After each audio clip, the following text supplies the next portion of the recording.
ហ៊ានថាអត់ឆ្ងាញ់មួយម៉ាត់មើលបងប្អូនហ៊ានថាអត់ឆ្ងាញ់ហ៎ណែនំបញ្ចុកស្រស់បន្លែហូបពេញមាត់ណាហ៊ានថាអត់ឆ្ងាញ់មួយម៉ាត់មើលហូបសិនទៅគីឡូយើងឡើងគីឡូយើងចុះឬយើងទេការគ្រប់គ្រងចំណីអាហារក៏ដូចគ្នាដែរអញ្ចឹងបើសិនជាយើងគ្រប់គ្រងចំណីអាហាររបស់យើងបានណាហូបប៉ុណ្ណឹងគឺវាអត់ឡើងគីឡូទេបងប្អូនអញ្ចឹងកុំបាច់ភ័យថាអើយហូបប៉ុណ្ណឹងទៅឡើងគីឡូ10 20គីឡូអីគឺវាអាចធ្វើឲ្យយើងឡើងគីឡូទេបងប្អូនណាអញ្ចឹងហូបសិនទៅបើសិនជាយើងហូបថ្ងៃហ្នឹងហើយឡើង1គីឡូ2គីឡូស្អែកឡើងយើងសម្រកទៀតមែនអត់បងប្អូនបើនំបញ្ចុកជាតិយ៉ាងនេះហ្នឹង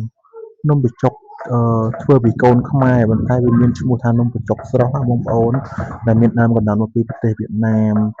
មិនមែនផ្ទះទី2របស់អាចោសៀមទេណានេះមិនមែនទេគឺមកពីផ្ទះលេខ3ផ្ទះឌីដោអញ្ចឹង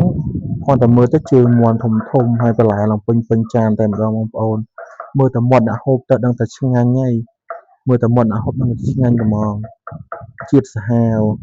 ជាតិហ្មងជាតិ double ជាតិអានេះគេហូបមួយកាពិបងប្អូនឆ្ងាញ់ណាស់